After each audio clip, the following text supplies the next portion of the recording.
Hello, everyone. Hello, Grandmaster. We'll continue with the Earth Store Sutra today. The key phrase here is acts of generosity. Some acts are small, and some are great. Some receive blessings for one life. Some receive blessings for 10 lives. And some receive great blessings for hundreds of lives, for thousands of lives. Why is this? Of the sentient beings in the human realm, there are kings, high government officials, great elders, great Kshatriyas, and great Brahmins. The Brahmins can communicate with the divine. Those people have higher social status. They may encounter those who are in the low caste or poor. Those with disabilities, such as people who are unable to speak, hear, see, or those who have other mental or physical disabilities. When these kings and others wish to give alms, they do so with great compassion and a kind smile. They give alms personally or through their representatives, and comfort them with gentle words. Such kings and others will obtain merits and virtues, equivalent to that of making offerings to countless Buddhas.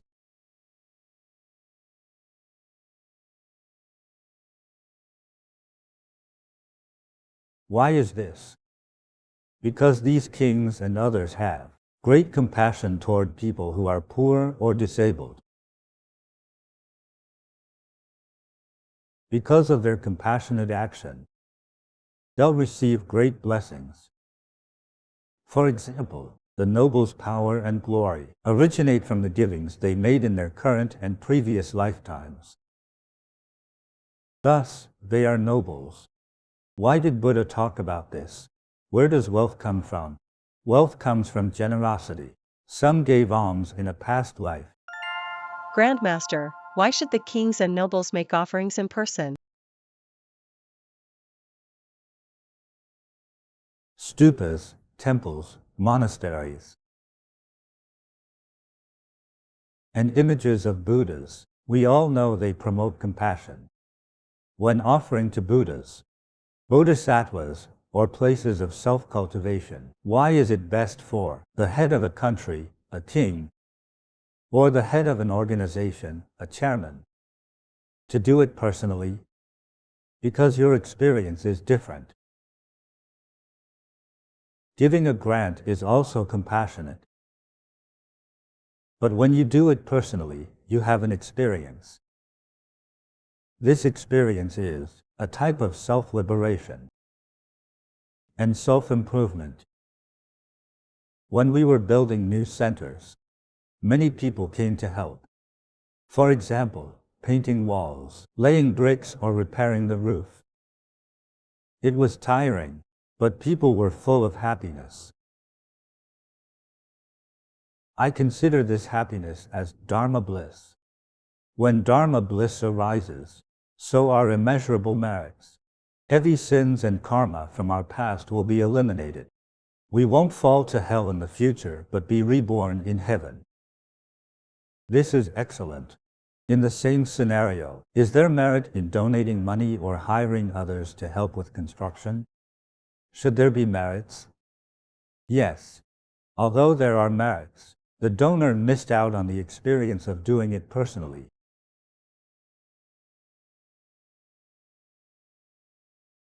Listening to people's food reviews is different from tasting the food yourself.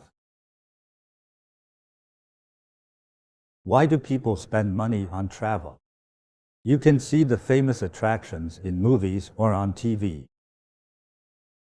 Why would I spend money and fly more than 10 hours to see it personally? These are different experiences. Personal experience gives you a completely different perception. Cultivating more compassion and merits. Let me give an example. When you donate money to charity, like helping people in need or repairing temples, you get 10,000 merits. When you donate money and lead others to work on it in person, you get 100,000 merits. It's different. The merits are amplified when participating in it. You will experience genuine, compassionate action, an interaction with Buddha, Bodhisattva, or the center's master.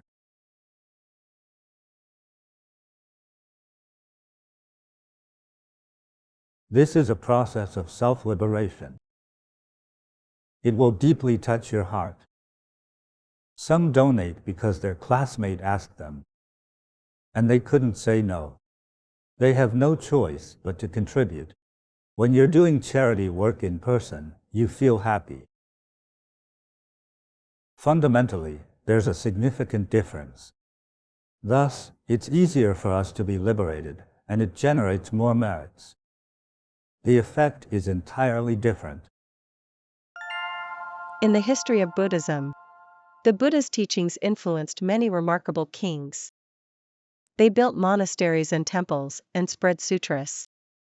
Grandmaster, could you introduce a few of them and their kind deeds? You can find many of them throughout history. For example, there was a wheel-turning king in India known as Ashoka the Great. He was similar to Qin Shi Huang, who unified China. King Ashoka expanded and ruled the majority of the Indian subcontinent. There were many small countries and states, as well as large tribes. He unified many smaller countries. He made it happen with many battles, like Genghis Khan did. Leading an army is not easy. Say you led 1 million soldiers. Would you leave all the soldiers in a conquered state? No. You would leave a few platoons and lead the rest of the army to conquer more land. Would the conquered states rebel against your rule and cause problems? As King Ashoka had conquered much of India, many people surrendered because they couldn't defeat him. So they followed him. It seemed like King Ashoka had united India. After the war, he thought he could be a wheel-turning king, a great emperor, but troubles arose everywhere. The smaller countries he had conquered rebelled after the military withdrew. Not one, but all of the states. At that time, one of King Ashoka's concubines, who practiced Buddhism and often meditated, gave him advice. The wise concubine advised King Ashoka to study Buddhism and apply the principles of Buddhism to his rulership. How? First, the Buddha is compassionate. So, learn Buddha's compassion and treat all beings with compassion. Liberate and help others, instead of harming them. In Buddhism, many deceased Buddhists are cremated. Relics, like colorful gemstones, can be collected after cremation. King Ashoka distributed 84,000 relics all across India, especially the countries that he had conquered. He also built stupas to make offerings to Buddha's relics. King Ashoka gave the relics to the smaller countries and built relic stupas. He did meritorious deeds. In ancient India, there was another symbol of Buddhism called the Pillars of Ashoka. The Pillars of Ashoka also represent the majesty of the emperor. It symbolized King Ashoka's might and compassion, his way of ruling. Therefore, King Ashoka made offerings to monastics and built monasteries for them. After building stone stupas for the Buddha's relics, there must have been people cultivating near them. He gave these practitioners land, as he couldn't give them food. The practitioners were farmers. They grew crops on the land and didn't need to pay taxes. The practitioners ate what they harvested on the land. They stored surplus food to help people in times of disaster. This policy was used in China and globally. He has done many meritorious deeds. In this chapter, I learned that making a dedication to the Dharma realm brings enormous merits. Grandmaster, please explain more about dedicating merits to the Dharma realm. First, what is merit dedication? Say, I did a good deed for my mother. My dedication is, I dedicate these merits to my compassionate mother. May she have health, longevity, and a speedy recovery. For the departed, may the karma of all her wrongdoings from all past lives be eliminated, so that she would not fall into hell. With the help of these merits, may the compassionate Buddha guide her to heaven or paradise. Usually, people do meritorious deeds with an intention. You could think of merit as a type of compassionate energy. Dedication is purposeful, because I have a wish for my mother. I want to do this meritorious deed, to generate positive energy and give this powerful energy to my mother. This is a reasonable mindset, right? But Buddha teaches us that the merits will be immense. If the earned merits aren't dedicated to a specific person but to all beings, or the Dharma realm, it's like an amplifier, increasing the merits by several times. The one merit that I have initially will become countless merits. Do you know why? As I contemplate, I feel the greatness of Buddha. Buddha is an extraordinary spiritual mentor. Dedication brings multiple benefits. From a personal perspective, I dedicate merits to my mother. But what if we expand our perspective? We are in a continuous cycle of life, death, and rebirth. We can dedicate it to our mothers and fathers of the past 7 lifetimes, and our mothers and fathers from all lifetimes. Seeing everyone is filial, let's dedicate it to all mothers. It broadens tremendously. Usually, when we think of mothers, we think of human beings. What about animals? Although we are human beings in this lifetime, we may be reborn as oxen, chickens, or sheep in the following lifetimes. We may be reborn as any life form in this endless cycle of reincarnation. What is the Dharma realm? Here's my understanding. The realm of Buddhas and Bodhisattvas is the Dharma realm. A Buddha's body is a body of the Dharma. Thus, Dharma body, Dharmakaya, is a Buddha's true body.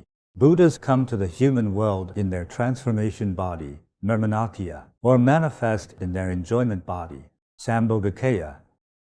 Thus, the Dharma body is a Buddha's original and true body. What kind of existence is this true body? It's the ultimate reality in the universe. I cannot describe it. It's impossible. This existence is not bound by and transcends the 6 realms of samsara. Let me explain further. According to Buddhist sutras, there are countless Buddhas. Each Buddha has their own world. Together, the countless Buddha worlds compose the Dharma realm. For example, if a Buddha world encompasses 10 million solar systems, the Dharma realm is an extremely vast state. Everyone's state of mind is different. Some may say, not going to hell is good enough. Then, you may be in the human realm or heaven realm. The 3 evil realms are the hell realm, hungry ghost realm, and animal realm. You may be in the human realm or better. This is ordinary people's pursuit. Some have higher pursuits and say, I want to be enlightened, accumulate merits, be a heavenly being in the next life, and be free of all sufferings. A human's life isn't easy. Even a romantic relationship can torment. So, Pursuing freedom from suffering is not enough. What about becoming an arhat? You'd have no desires and live way longer than a mortal. Some say that's not enough. They want to attain the state of the Dharma realm. That's called nirvana. Nirvana is not death but immortality. Nirvana also means that your manifestation can appear in any realm at any time. That's an advanced state that Buddhists pursue. Buddhism is rational. It is not a simple world, with one deity or one world. The Buddhist cosmology is boundless, with many Buddha worlds and universes. Now you know, when you dedicate merits to the Dharma realm, they are dedicated to all universes. You love not only human beings, but all beings, including deities, Buddhas, Bodhisattvas, arhats, heavenly beings, ghosts, animals, etc. All beings will benefit from it. I believe this is the right thought. Doing good deeds, like helping to build a temple or print sutras, is not just about our benefits. I dedicate the merits and virtues to all beings in all universes. This is a way to communicate with all beings spiritually. Secondly, this is a visualization of compassion, or a resonance of compassion. I hope my compassion can inspire others to be compassionate. This is great compassion. Medicine Buddha said, "A bright light in my heart illuminates my body and the world I'm in. I illuminate all beings in all worlds. So every being becomes a bright light that further illuminates all the worlds and all beings. This is called greater illumination. I do meritorious deeds, and the merits belong to all beings, not myself. All mothers will receive these merits. Of course, the merits are enormous. Who did Buddha liberate? The person who has the mind of dedication is liberated. Your state of mind is elevated. With an egotistical self, you desperately want to know where your deceased mother is. But now you know, all beings have countless merits and will be reborn in the pure land of ultimate bliss. When doing good deeds, you are liberated and influenced by a higher state, undergoing a rare advancement process. Dedication is beneficial for compassion. When your friend invites you to rebuild a temple, and you agree, you don't care which deity is worshipped there. You just want to help a friend. You'll still gain merits, but is there any impression? Very little. You'd say you'd been to the temple and helped to repair the roof. You didn't pay respect to the Buddha. It passed just like that. If you dedicated the merits of your compassionate deed to all beings, will it just pass by quietly? You'll be transformed from an ordinary person to a great Bodhisattva, or even a Buddha. This is what happens. This is why the Buddha said, "Today's lesson will make you a Buddha." Buddha is sincerely teaching us how to attain Buddhahood instantly. Hello, Grandmaster. Can small or minor merits be dedicated to the Dharma realm? Of course. For example, you can offer Buddha a flower, not even an expensive one, as long as you are sincere. We've discussed this. Do not make offerings to Buddha with dirty or bad things.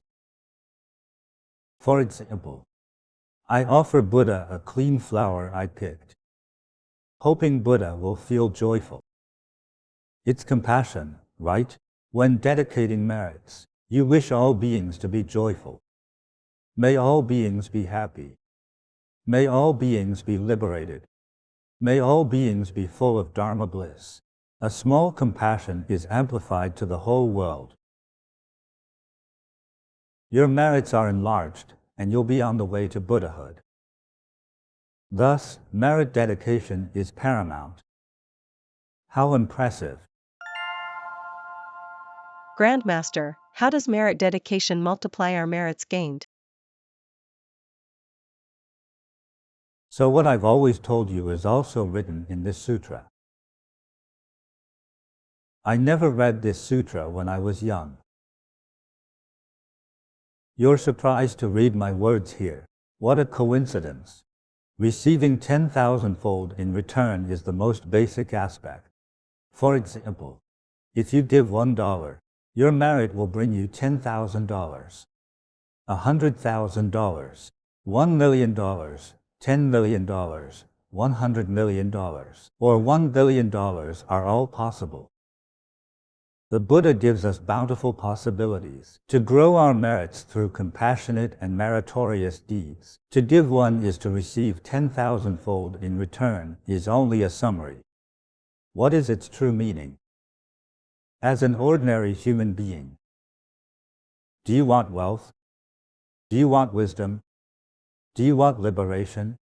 By liberation, I don't mean Buddhahood. It could be liberation from your obstacles and afflictions.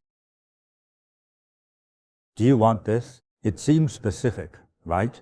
Doing meritorious deeds can have these effects.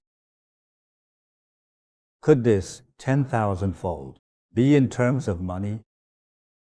It includes money and wealth. But there are things more important and more useful than money. For example, a calm mind, emotional stability, wisdom, a happy and safe living environment, etc. These are blessings of merit. The aspect of giving one and receiving 10,000s is for this lifetime, or even for centuries. By centuries, I mean your future lifetimes. Say, my life is generally auspicious in this lifetime and the subsequent 1,000 lifetimes. When a Buddhist practitioner reaches a higher level, all places in the 10 directions from where he stands are auspiciously blessed. In ancient China, there was the legend of 3 emperors and 5 sovereigns. The 3 emperors were Yao, Shun, and Yu. Yao was our ancestor and the first emperor. His ministers said, "You're the emperor. You have great fighting skills. And you treat people well. We recommend your eldest son be your successor." In summary, the eldest son was dumb. The second son was sly. And the youngest son was greedy. None of them were emperor material and couldn't be educated to be one. Yao didn't choose a successor from his children. He asked his ministers to recommend the most excellent people who could succeed him and be an emperor who would benefit all sentient beings. Every year, new candidates would be shortlisted. One day, someone recommended Shun. He was good-looking. Many capable people are good-looking.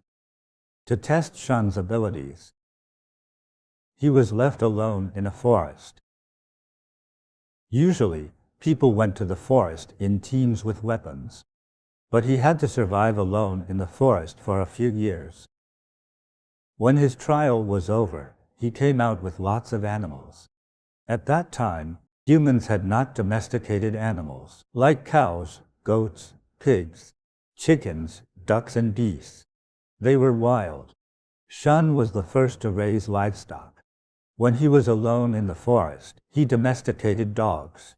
Wild dogs, wild pigs, wild goats, and other wild animals followed him out of the forest. It's the start of animal husbandry.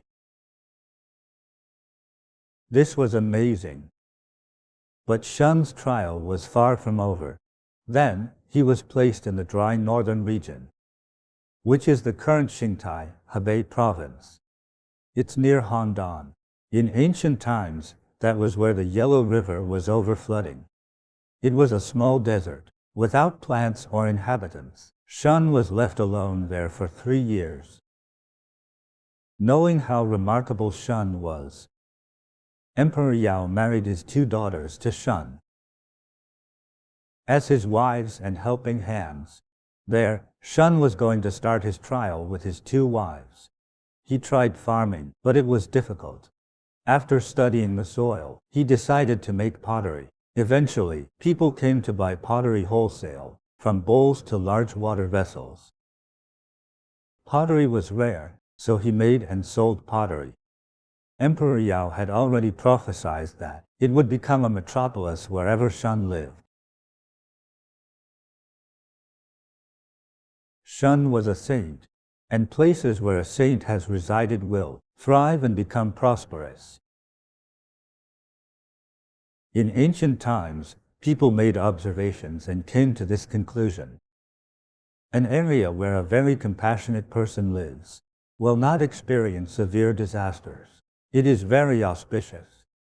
A compassionate and auspicious energy field suppresses the calamities there.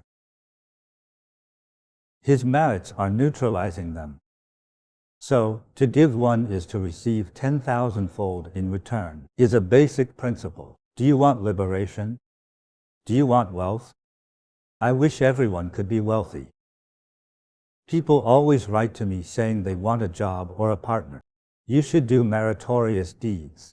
Don't be greedy. Be practical. Opportunities will come to you. Don't say, it's hard to get a job. You can get a good job anytime, if you have enough merits. When it's time, you'll get rich, no matter how tough things get. I fully agree with what the sutras say. I'm the best example around. I couldn't talk properly in childhood. Even into my early adolescence, I couldn't pronounce words clearly or not at all in some cases. Giving a speech would kill me. It was impossible. One day, in my self-cultivation, I began to talk when I had to teach others. Now I can speak eloquently for 6 to 8 hours or even longer, with no repeated content. Why is this? It's not my wisdom, but a gift from Buddha. Buddha and Bodhisattva gave it to me, after blessing and empowering me. Thus, when Buddhas or deities bestow extraordinary blessings upon us, we cannot evaluate it with a human's perspective and wisdom. When you practice self-cultivation and do meritorious deeds, you'll attain inconceivable benefits. It is inconceivable and indescribable. I study Buddhism and benefit from it. I also study the history of Buddhism, its application in modern society, how people receive it, debates in Buddhist philosophy, etc. I study it for spiritual inspiration and not academic discussions. Some academics would argue with each other in their papers about history. There's no point. A discussion without insight is meaningless. When discussing Buddhist teachings, I use simple expressions, so you can understand them easily. Senior Buddhist practitioners think my teachings are too plain. If I went too deep, it'd turn people away. When we talk about this sutra, I tell you what the sutra says truthfully. As for the merits and benefits said in the sutra, I am a living testimony. There's only one word to describe it: miraculous. People who have sincerely practiced Buddha Dharma will conclude that. It's miraculous. Look at me. I was born frail. I couldn't talk clearly. I had poor health and low grades. What I can communicate or do now is far beyond my own knowledge. It's far, far beyond. We've helped many educated people, like professors and PhDs. Many students have higher academic degrees than us. The miraculous nature of Buddha Dharma is inconceivable.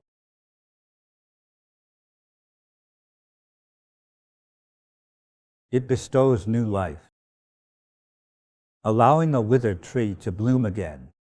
It's truly incredible, if you believe me, and put it into practice. From now onward, before you have a meal, especially your first meal of the day, wish for everyone to have enough food.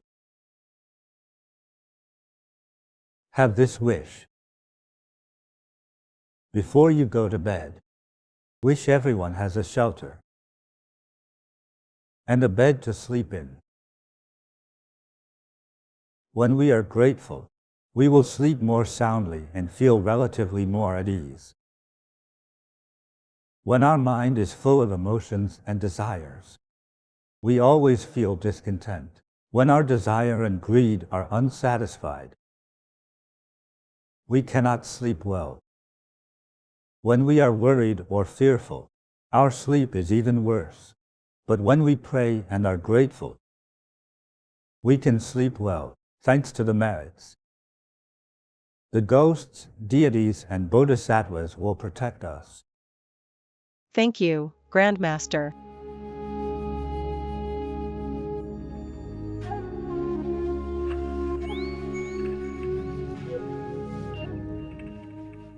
Everyone chanted with great focus. I also feel I've received a lot of benefits in body, mind, and spirit. I think all our online viewers feel the same way. Some benefits are felt directly. Other benefits may happen more slowly. This is a very unique and significant merit. It's not like the ordinary blessings, where you're pain-free or feel immediately happy. It's not an immediate and directly visible merit.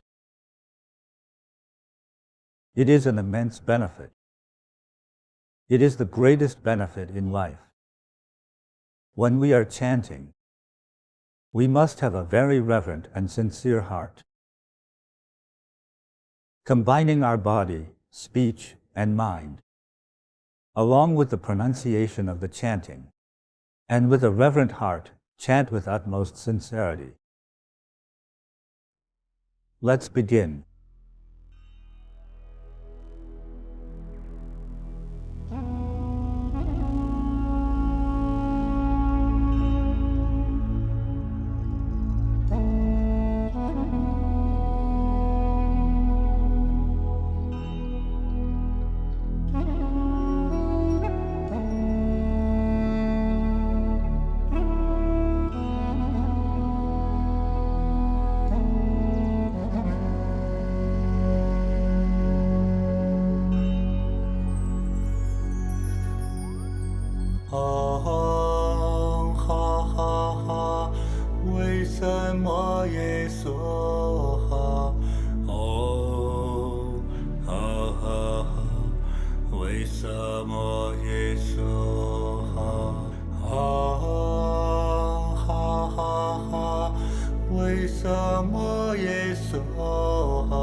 为什么耶娑哈？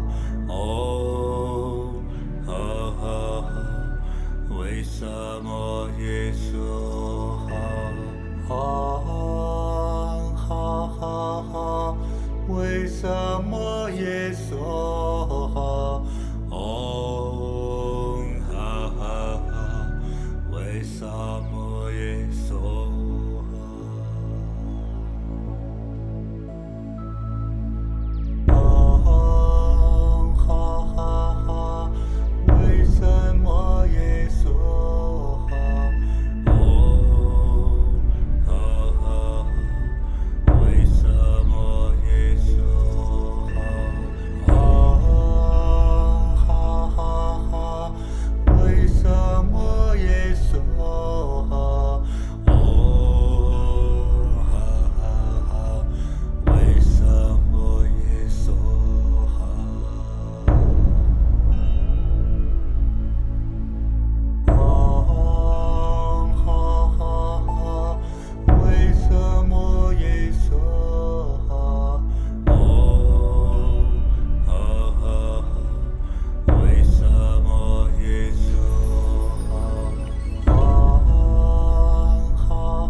为什么耶梭哈？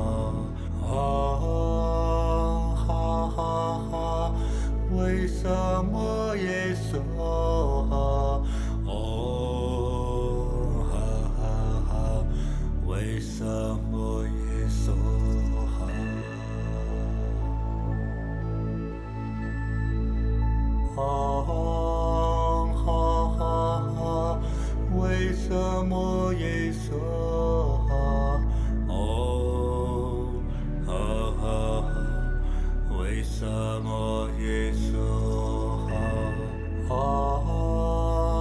哈哈哈，为什么耶梭哈？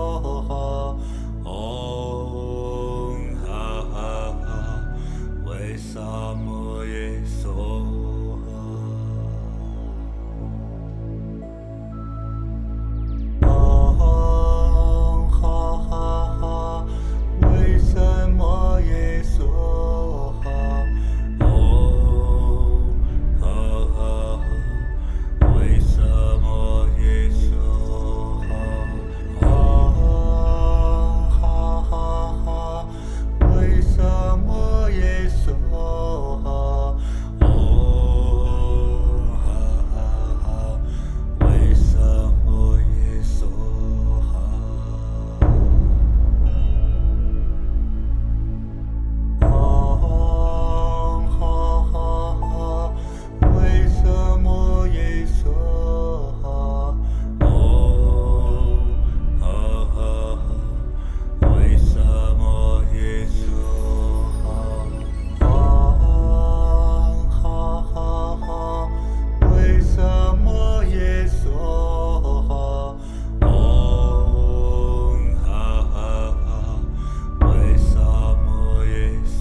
哈哈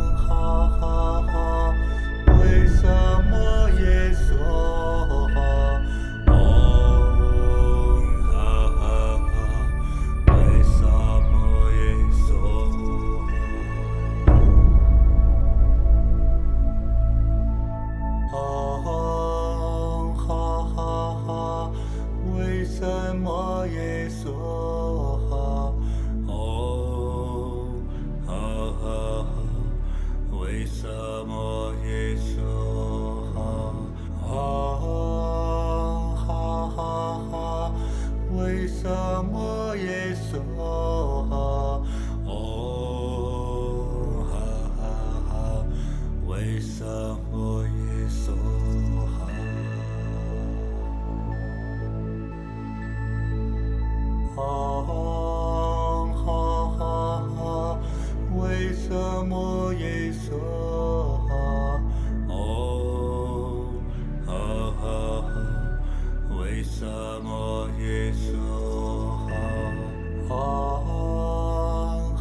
哈哈，为什么耶梭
什么耶娑哈，为什么耶娑哈，为什么耶娑哈，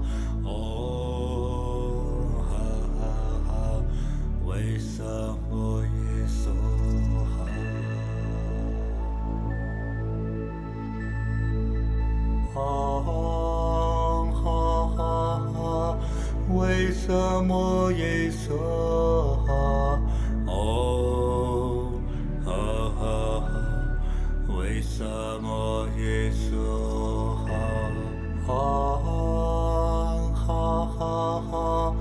为什么耶娑哈，为什么耶娑哈，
为什么耶娑哈，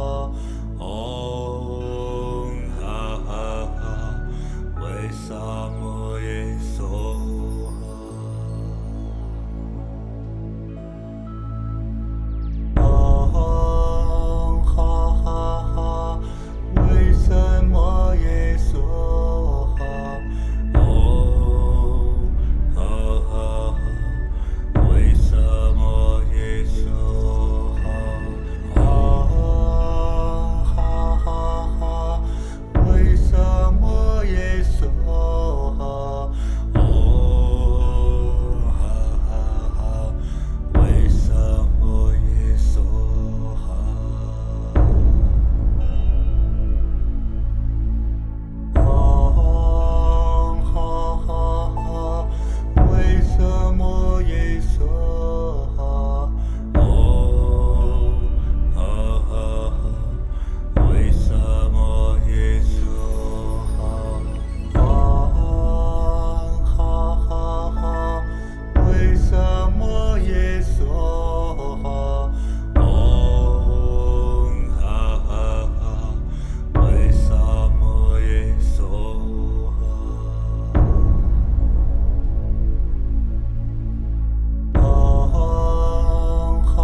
么耶娑哈，哦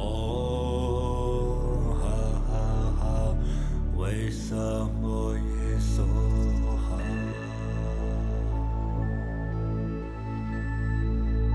哦哈哈哈，为什么耶娑哈？哦哈哈哈，为什么耶娑哈？哦哈哈哈，为什么耶娑哈？哦哈哈哈，为什么耶娑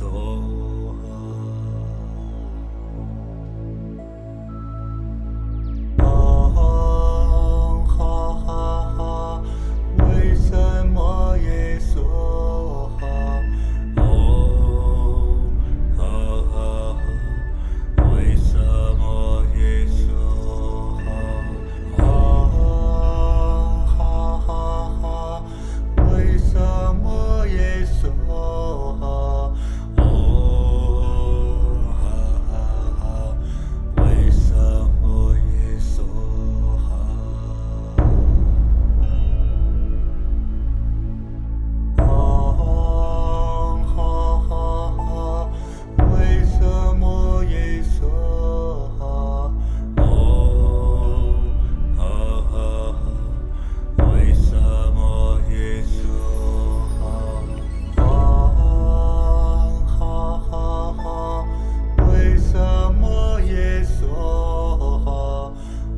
Oh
什么耶娑哈，哈哈哈，为什么耶娑哈，哦哈哈哈，为什么耶娑哈，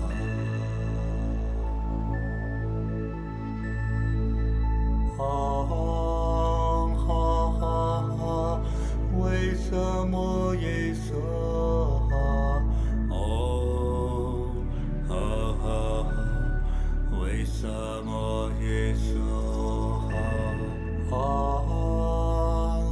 哈哈，为什么耶娑哈，哦哈哈哈，为什么耶娑哈。May the merits of chanting be dedicated to the Dharma realm,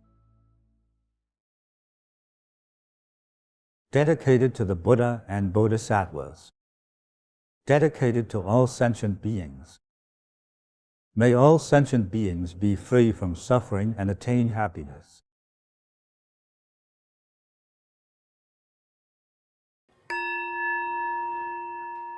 May our parents be blessed with good fortune and health.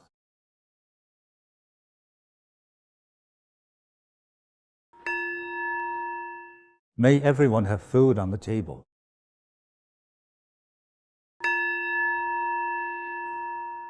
May everyone have a job.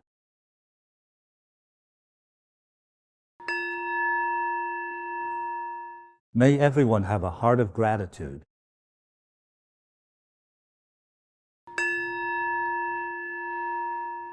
May everyone be free from suffering.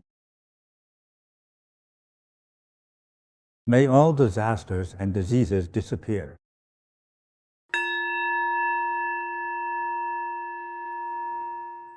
May everyone turn adversity into a blessing. May everyone gain wisdom.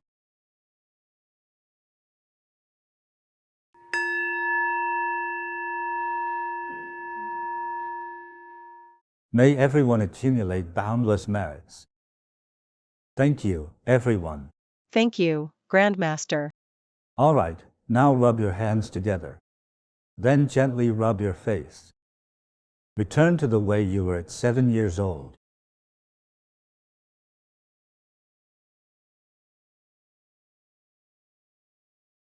Pat your head and your whole body.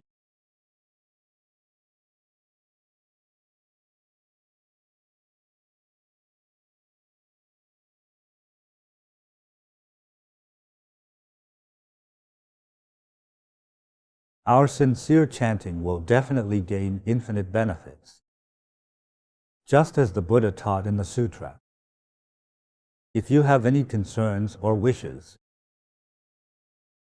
anything you seek, I believe we can receive the help of the Buddha and Bodhisattvas. They can help us eliminate disasters and karma. By chanting the Buddha and Bodhisattva's name and heart mantra, we can accumulate merits and eliminate all our negative karma. Thus, whatever we wish for in life can be easily achieved.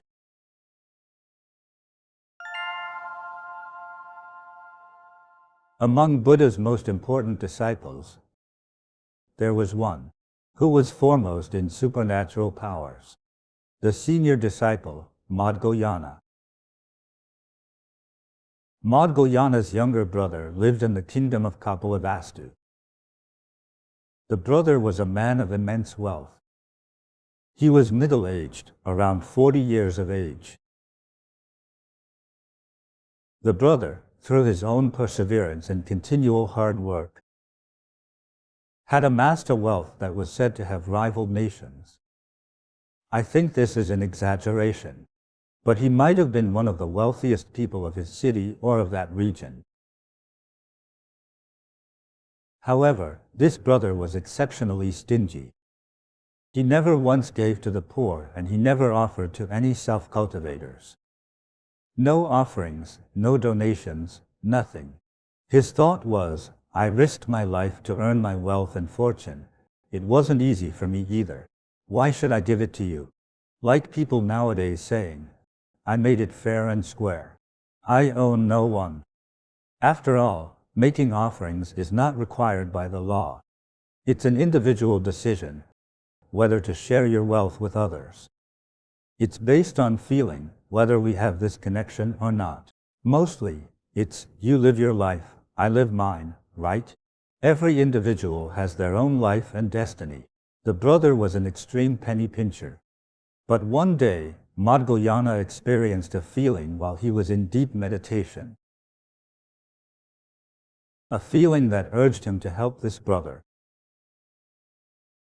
I should teach and help him understand true principles. Otherwise, I fear he will be in danger soon. Any kind of danger was possible. That's what the feeling was telling him. Maudgalyayana decided to go visit his brother. Hearing that Maudgalyayana had come, the brother was very happy. The young successful brother welcoming his honorable older brother. What a joyous moment it was. The brothers met and exchanged pleasantries. They said how much they'd missed each other. Then, Maudgalyayana's expression became serious as he sat there staring at his brother. The brother got nervous and said, I haven't done anything wrong. If you have something to say, say it. Don't just stare at me, it's unnerving. Why do you think I'm staring at you? I sense danger coming your way. Am I in trouble? Maudgalyayana continued, it's serious. You have a lot of money now. You're the wealthiest person in this area. Why don't you perform any good deeds? What you have right now is the most common type of wealth for ordinary people. Do you think your wealth is stable?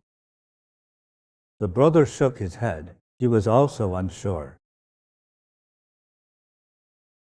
What if thieves and robbers target and steal from you?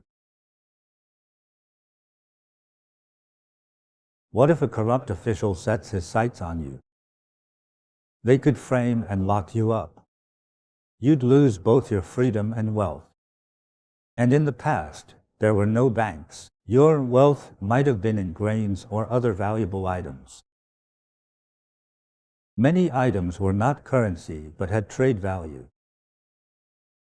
Say, I wanted to buy cows, so the seller would tell me how much grain I'd need to trade. It depended on the market price then. The prices for both will fluctuate depending on the times. So, his wealth was all in the form of tangible items with value. Because he was very wealthy, he had a storeroom. In it was all of his fortune. What if your storehouse catches fire? His brother was getting irritated listening to him. Why do you speak of only unlucky things? But he thought, he's my brother, so I'll listen.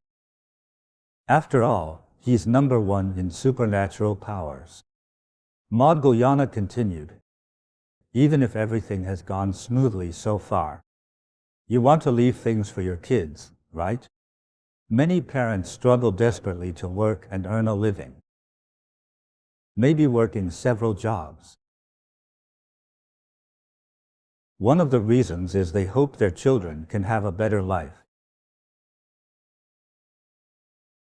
A good education is expensive, from ancient times to the present. Back then, hiring a teacher was way more expensive than private schools nowadays. Only the rich could afford to hire a teacher. You've spent a lot of time educating your child and hope they succeed. But without the pressure of poverty or financial hardship, it's easy for the child to be negligent and lazy. They end up with a prince or princess complex. I can't eat this, I don't want that. The child has never experienced poverty. He has never truly understood it.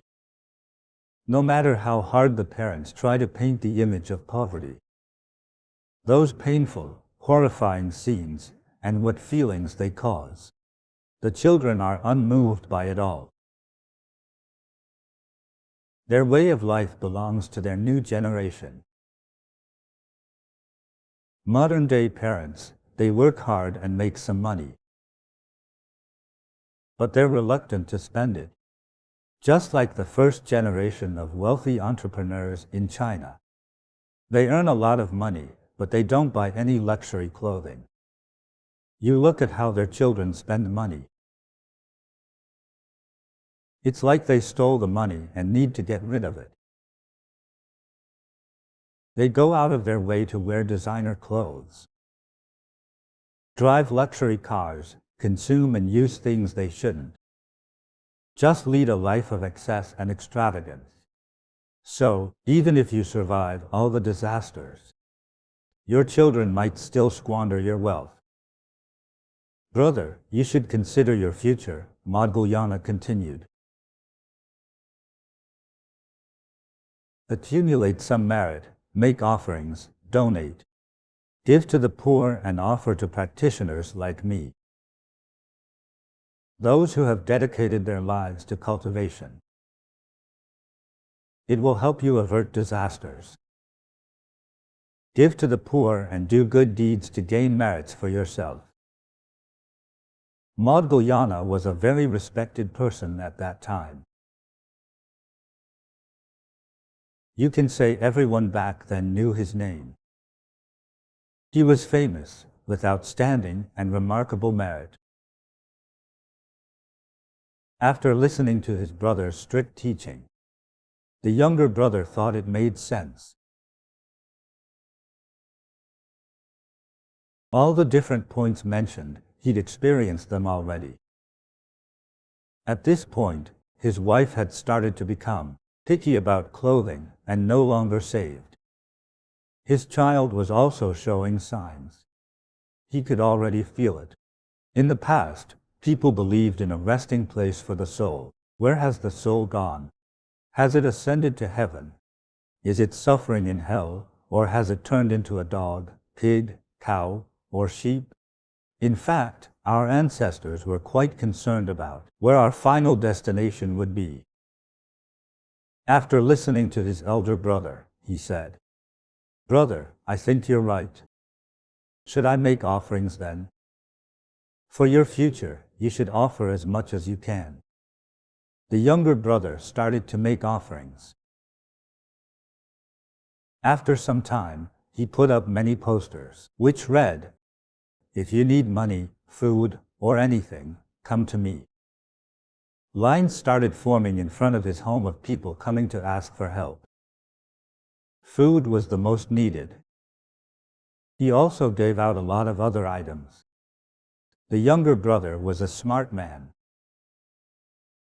While he was giving and donating, he also had workers build a new warehouse.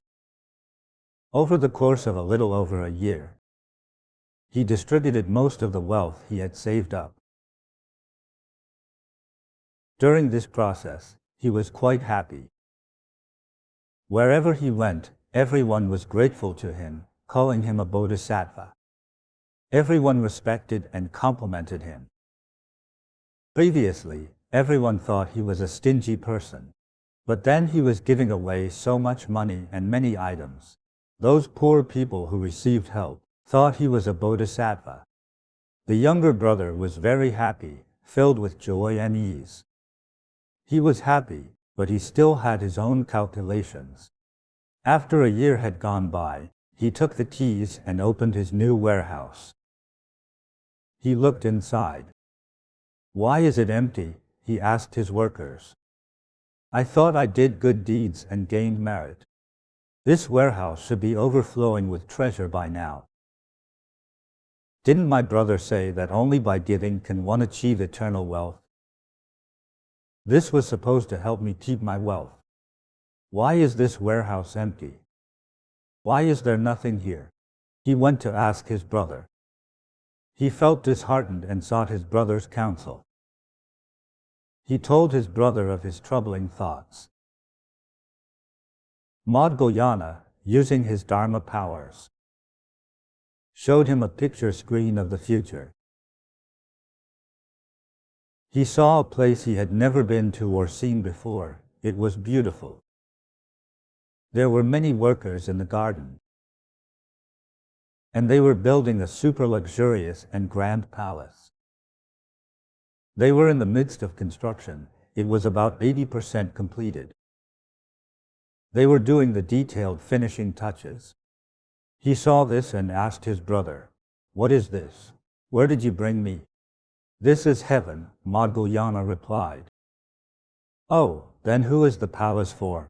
Someone who looked like the foreman stood nearby. "You can ask him yourself." "Hey, friend," the brother said. "What are you building?" The foreman replied, "A palace." "What kind of palace?" "The palace of our heavenly king." "A heavenly king's palace?" "Who's the king?" the brother asked. "It's the younger brother of the Venerable Maudgalyayana." He thought, the Venerable Maudgalyayana's brother? Wow, that's me. I didn't mishear, did I? A new palace for Maudgalyayana's brother, in heaven. And it's for a heavenly king. He asked his brother, "Is this real?" "You've seen it yourself. I've just shown you a glimpse of your future. This is what your future palace will look like. Your good deeds have not been done in vain. There are all kinds of treasures inside your palace. Anything and everything you want, it's there. Gold, silver, pearls, agate, you name it." The group of beautiful women made him the most happy, but he was still not reassured. Are these beautiful women also for the heavenly king? Of course, ask them yourself. "Hello, ladies, what are you doing here?" "We're waiting for our king," they replied. "Who's that?" "It's Maudgalyayana's brother." It was a relief to hear this. "Brother, I am reassured now. When I return, I will continue my acts of giving." And that concludes the story. Maudgalyayana told his brother that making offerings brings great blessings. In the story, the brother did not gain real wealth, but Maudgalyayana used his divine powers and allowed him to see his blessings in a future life. Why do some people obtain wealth in this life, while others have to wait for their next? Merit and blessing are different for each person due to their karma. How these blessings manifest, the time and place, it all differs for each person. Just like how everyone's fingerprints and personalities are unique. So, the way these blessings manifest is also different. Some people receive their rewards in this life, while others see the results in their descendants. Merits and wealth are the wonderful things we pursue in life. In Buddhism, there is a term called karma. Please remember this term, karma. In Buddhism, karma is associated with cause and effect. It is a specialized term, and it is accepted and recognized worldwide. It is generated by our actions, a certain influential force, especially in actions that contain good and evil. It's the force that is generated afterward. For example, cheating, harming, killing people or animals, insulting, hitting others, these are evil deeds. Today, I help people with a genuine heart. You love universally and give and dedicate to others, these are good deeds.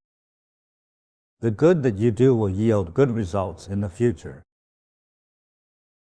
Where does this karma exist? I'll use a term most people would understand. It's stored in the cloud. This is just a term to help you understand. It represents something in this world that is most relevant to you. You will always be connected to it. You and the karma cloud are linked together like a shadow, just like you are connected to the air around you. At any given time, whether it's merit or sin stored in the cloud, When it's time to bloom, to bear fruit, to manifest, it will appear at that point. That's how it is. In the past, a person asked a great master, "What is the manifestation of karma?" The master replied, "What you are experiencing now is the result of your past karma. The good and bad aspects in your life, it's all the manifestation of karma.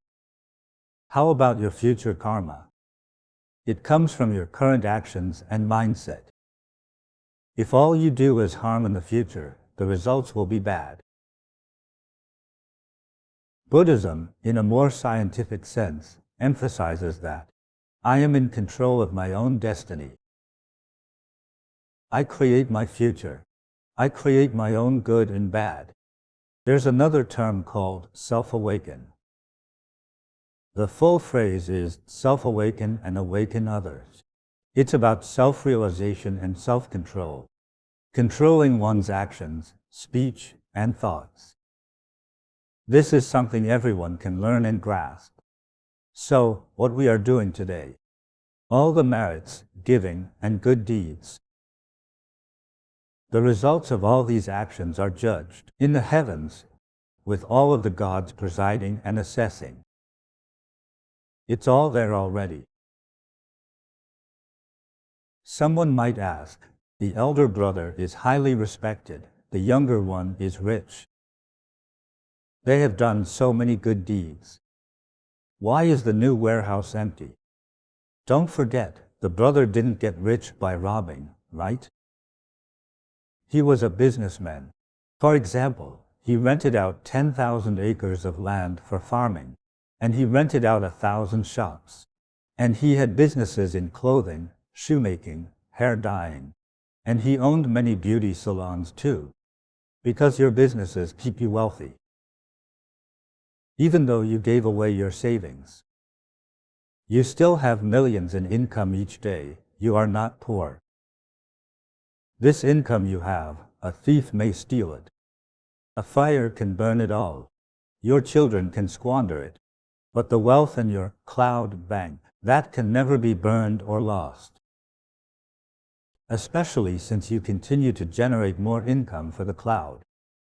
Maybe these 20 years, you will not see any returns in physical wealth. But you should consider it as an investment. Kind of like bank interest. I save 1 million. Maybe the interest is a couple dollars a day.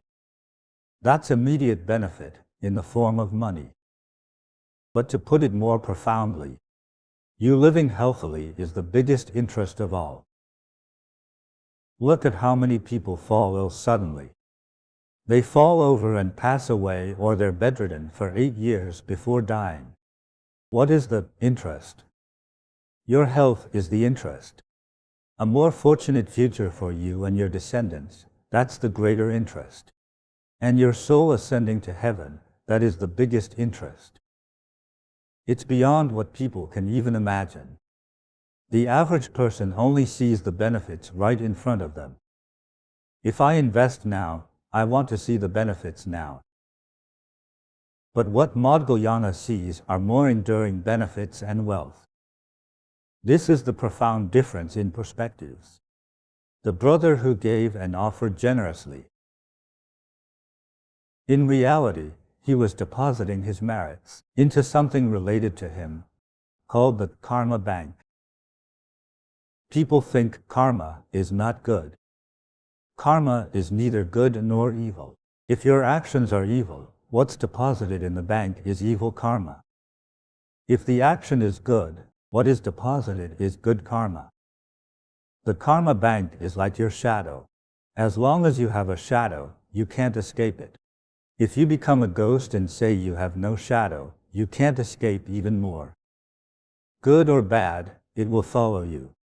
The brother will make his own future, and his descendants lives more auspicious. Here's a hint. Good people have good fate, right? Fate can't be changed by a face-reading company or beauty salon. You are born with it. Some people are born rich with high status. As written in many Buddhist sutras, Many people, upon seeing the figure of Buddha, would immediately bow at his feet. His dignified and majestic appearance was very captivating. People were willing to follow and believe in him. So, sometimes, this merit and virtue correlates with appearance as well. Those who truly have the look of wealth and fortune will have that fate. Good looks and having a good fate evident in your appearance are not the same. People who don't know how to look can't tell at all. But those who do, they will often feel. Something is missing in his authority. Something is missing in his stride, in the voice. Or something is too much. This is called a flawed appearance, which means a flawed fate. You need to understand. You are born with a good fate. If one is born with a good fate and fortune, what does it mean? It is the manifestation of your merit and karma. That's your fate in this life. We should practice diligently, after chanting for a few days. The changes in our faces and palms are the result of cultivating virtue. We continue to create our fate. I want to become more auspicious and compassionate. Our fate improves. Fate will change with one's karmic actions. So, good fortune is cultivated. After everyone understands this principle, they will understand the concept of cause and effect. That is, I am in control of my fate. I create my future. I create my karma. I create my happiness. I create my auspiciousness. And I create my wealth and good fortune. The methods of creating these should all be rooted in compassion, kindness, generosity, magnanimity, care, and love. Using such compassionate methods, we can achieve all the good things we desire. All the calculations, all the nitpicking, what we see in front of us is all temporary.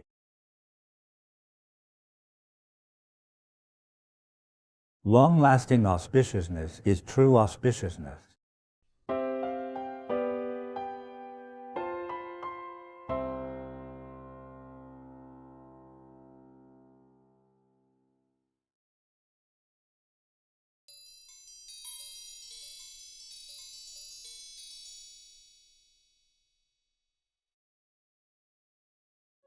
Now it's time for our closing exercise. Rub your palm until they're warm. Glide your palms over your face from chin to forehead to cheek without actually touching them.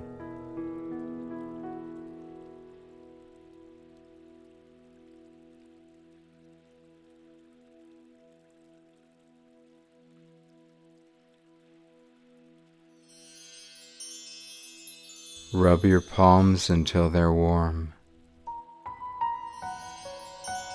Part your fingers and firmly comb your hair from forehead to the back of the neck.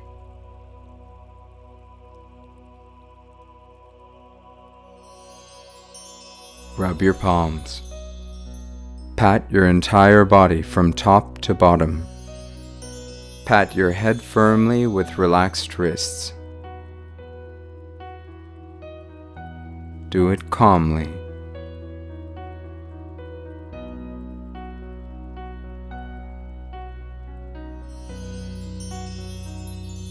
Pat your left shoulder.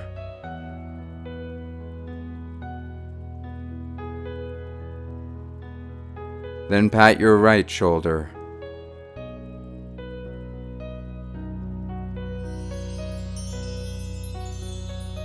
Continue to pat your chest.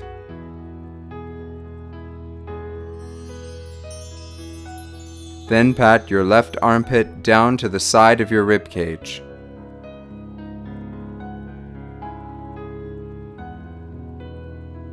Switch to the right.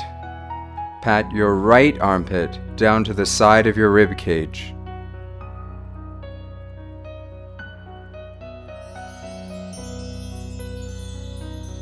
Next, pat your abdomen with relaxed hands. Please stand up slowly.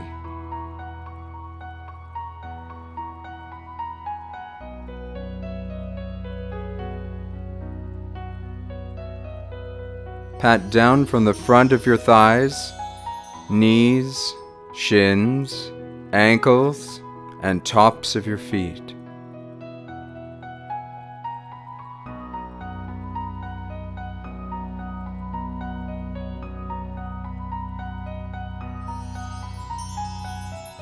Gently pat the lower back, down to the buttocks, down to the back of your thighs,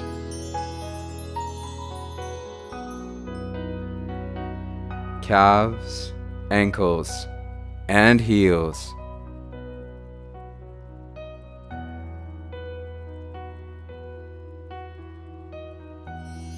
Continue to pat the inside and outside of your legs. Start with your left leg. Relax your wrists and pat with slight force.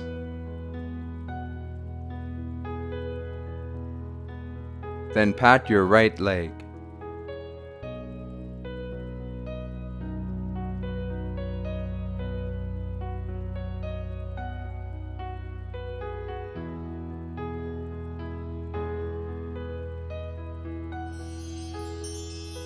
Continue to pat your arms. Start with your left arm.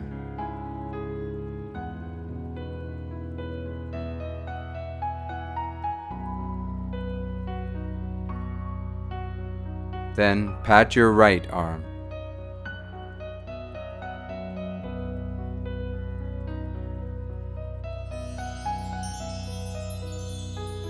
After patting your entire body, rub your palms.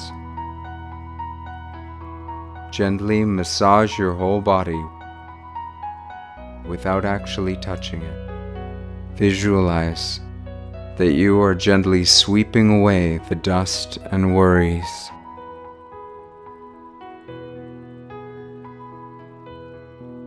You are becoming healthy and happy. At the same time, think, I'm closing this meditation practice.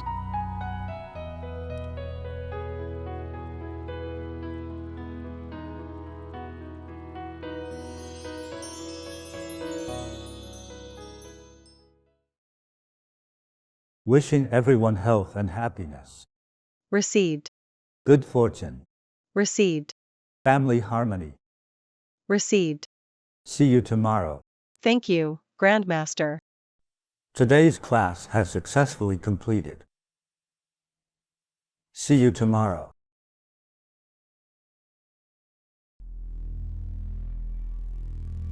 Lunar July 15th is the Ulambana festival, a significant day in Buddhism. It's also called Buddha's Joyful Day. It is a day to honor our ancestors and help liberate departed souls. During the 2024 Ulambana festival, offer the Earth Store Bodhisattva light offering for deceased loved ones, ancestors, parents of past lives, karmic creditors, unborn babies, and all sentient beings. Offer a light before the Buddha to help eliminate their sins and free them from the suffering of the evil realms, so that they can find auspicious peace. This light offering is available on the Bodhi Meditation College website.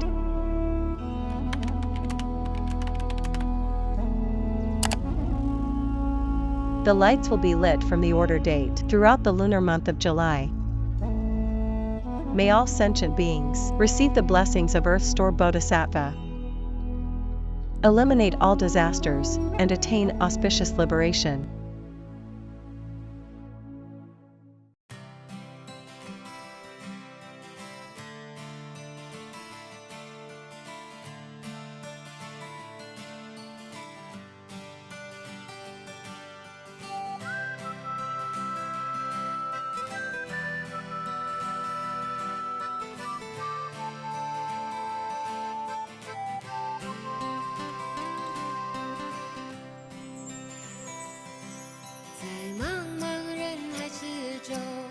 我与您相遇，小小的红点里，人生就此欢喜。我快乐了，我健康了，我幸福了，我美丽了。